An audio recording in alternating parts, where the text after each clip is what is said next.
요즘 일본의 보복성 수출 규제로 인하여 말이 많은데요.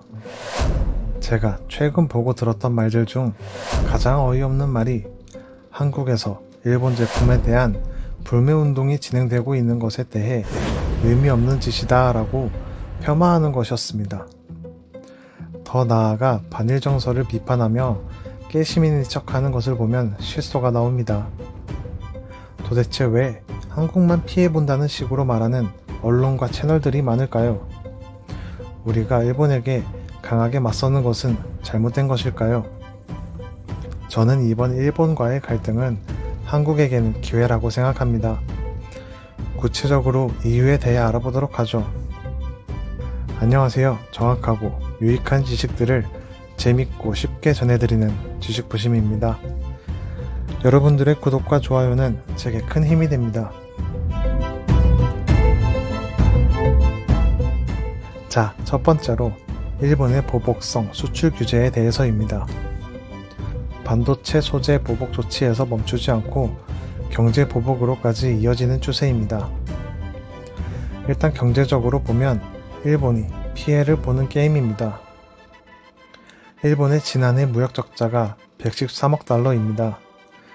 근데 한국과의 무역에서는 무역 흑자가 250억 달러입니다. 일본의 무역 적자를 한국에서의 흑자로 메꾸고 있는 꼴이었죠. 근데 일본의 무역 적자가 올해 들어서 137억 달러입니다. 무역 적자가 급격하게 증가했습니다. 유력한 이유 중 하나는 한국의 반도체와 디스플레이의 수출 감소입니다. 반도체와 디스플레이 수출 감소로 인해 일본이 한국에게 수출하는 품목 중 반도체 제조 장비와 일본의 정밀화학 역시 내리막을 걸었죠. 한마디로 우리와 일본은 사슬로 연결되어 있는 구조인 겁니다. 한국의 수출 품목 중 디스플레이는 9위, 수입 품목 중 정밀화학은 10위입니다. 우리가 많이 팔면 일본도 많이 파는 셈이죠. 그런데 반도체 소재 수출하는 일본 회사들 입장에서도 큰 피해가 없다고 알려져 있다고요? 한국은 메모리 반도체 시장 점유율이 50%가 넘는 나라이며 LCD TV 패널 29%, 차량용 디스플레이 19%를 차지하는 나라인데 이 시장을 보기에도 일본에는 피해가 없다고 누군가는 말합니다. 히토류 문제로 시끄러웠던 적을 생각해 보시면 됩니다. 그때도 누군가는 히토류가 엄청난 무기이며 위기라고 참 시끄러웠었죠. 그래서 히토류는 어떻게 됐나요? 조용하죠? 아무 일 없이 지나갔습니다. 일본의 조치에 대한 경제적 관점은 여기까지 보고 두 번째로 국내 상황을 보자면 전국적 단위로 일본 제품에 대한 불매 운동이 커지고 있는 추세이며 실제로 판매량에 큰 영향을 주고 있습니다. 일본은 전체 매출에서 한국이 차지하는 비중이 크지 않다라고 주장을 하고 또 그걸 각종 언론에서는 일본 제품 불매 운동은 오래가지 않을 것이다 라며 불을 지피고 있는데 이는 한국인을 자극해서 더 열심히 불매 운동을 하라는 동료로 찰떡같이 알아들으면 되는 부분이겠죠. 불매 운동의 다른 한 축으로 일본 여행 취소 운동은 파급력이 더 큽니다. 일본 정부는 관광 산업에 큰 공을 들여왔습니다. 특히 2020년에 있을 일본 올림픽을 겨냥해서 말이죠. 실제 일본의 관광객 중 한국 관광객은 700만 명으로 2위입니다. 일본의 방문객 중 25%를 한국이 차지할 정도로 일본 관광 산업에 있어서 한국이 차지하는 비중이 크기 때문에 분명 타격이 있다는 겁니다. 세 번째는 일본의 국제적 신뢰도 문제입니다. 일본에서 수출 안 한다는 소재를 쓰면 불량률이 없을까요? 지금까지 써왔던 일본산 소재는 불량률 데이터가 확보되어 있었고 타국 제품의 소재들은 데이터가 없습니다. 만일 타국 소재 제품을 쓰다가 불량률이 발생하면 손실이 막대하기 때문에 일본산 제품을 써왔었습니다. 높은 품질에 낮은 가격, 납기일을 지키는 신뢰할 수 있는 일본 기업에 대한 이미지에서 이젠 일본 기업들도 위험할 수 있다는 불신이 생기게 되는 겁니다. 일본이 참 고맙게도 빌미를 제공해줬네요. 반도체 소재와 장비에 대한 다변화와 국산화의 필요성을 기업과 정부 그리고 국민까지 각인시켜줬으니까요. 그렇다면 아베가 왜 이런 아둔한 짓을 했을까요? 저는 일본의 경제보복 조치를 정치적인 이유와 경제적인 이유 두 가지로 보고 있습니다.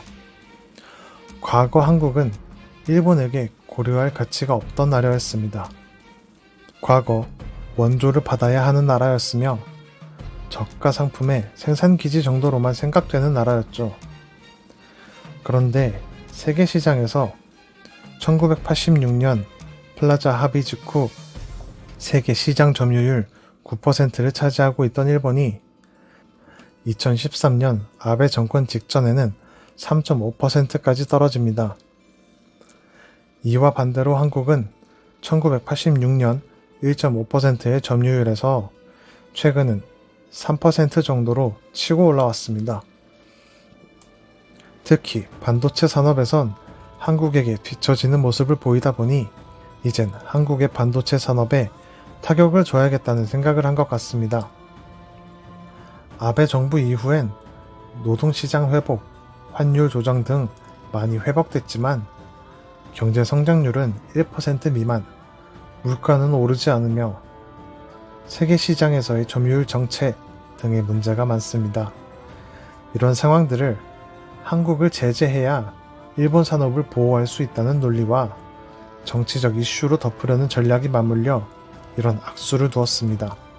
막상 일본 내부에선 우려가 더 높아지는 상황인데도 말이죠.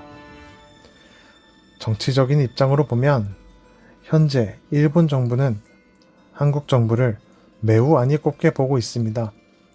우선 아베의 말을 들어보자면 한국이 강제징용과 관련된 과거사 문제에서 일본과의 신뢰를 저버린 데에 대한 보복성 조치다라고 하는데요. 2018년 10월 대한민국 대법원은 일본 기업이 강제징용 피해자들에게 1억 원씩 배상해야 한다는 판결을 내렸습니다. 한일 협정의 내용이 국가 간의 포괄적 피해 보상에 한정되기 때문에 개인적 피해 보상 청구는 유효하다는 이유로 말이죠.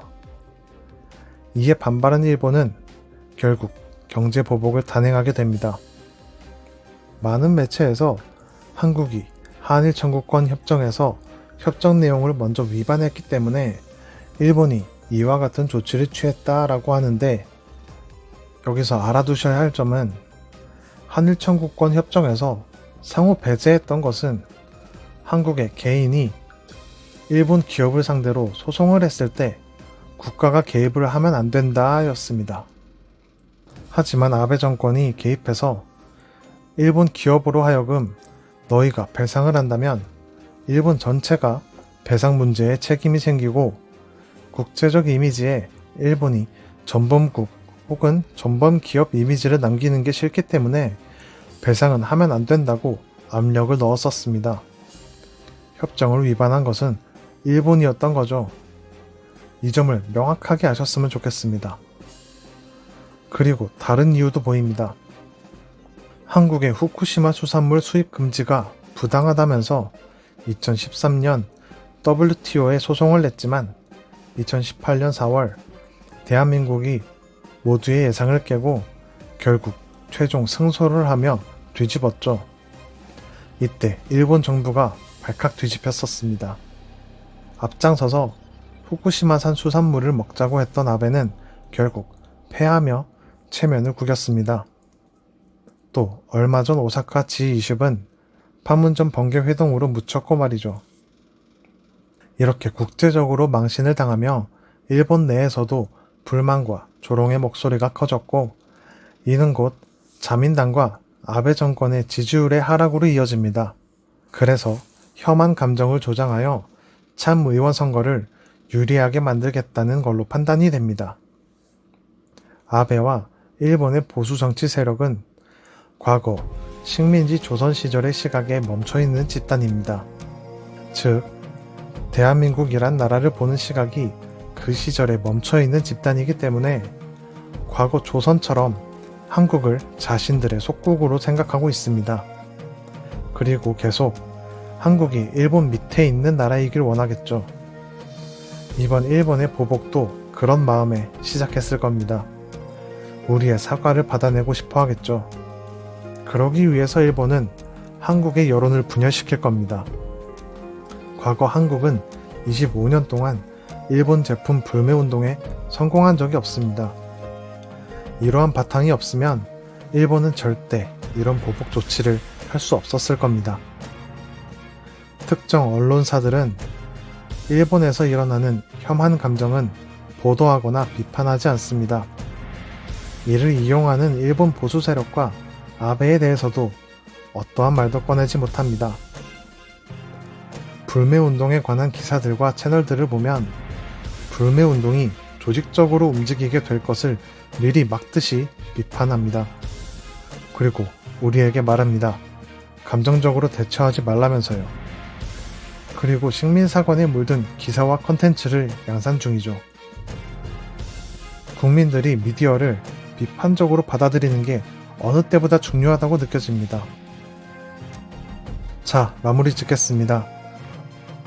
일본의 보복성 수출 규제는 그 여파로 보았을 때 경제적으로 본인들에게 더 큰 손해이며 일본 경제의 위기와 아베 정권의 위기 모면의 방편으로 제시한 수입니다. 위기 때마다 본국의 힘보다 약한 나라에게 시선을 돌려 위기를 회피해 왔던 나라답습니다. 하지만 한국은 이제 얕보일 나라가 아닙니다. 더 이상 휘둘릴 이유가 없다고 봅니다. 앞서 말했듯 우리는 쏟아지는 매체 속에서 비판적으로 접근하여 옳은 판단을 해야 하며 단합해서 대처해 나간다면 무난하게 지나갈 위협이라 생각됩니다. 과거를 잊은 민족에게 미래는 없다는 말이 있습니다. 이 말은 양국 모두에게 생각해볼 여지가 있는 말인 것 같습니다. 앞으로의 100년은 과거의 100년과는 다른 대한민국이 되었으면 합니다. 감사합니다. 지식부심이었습니다.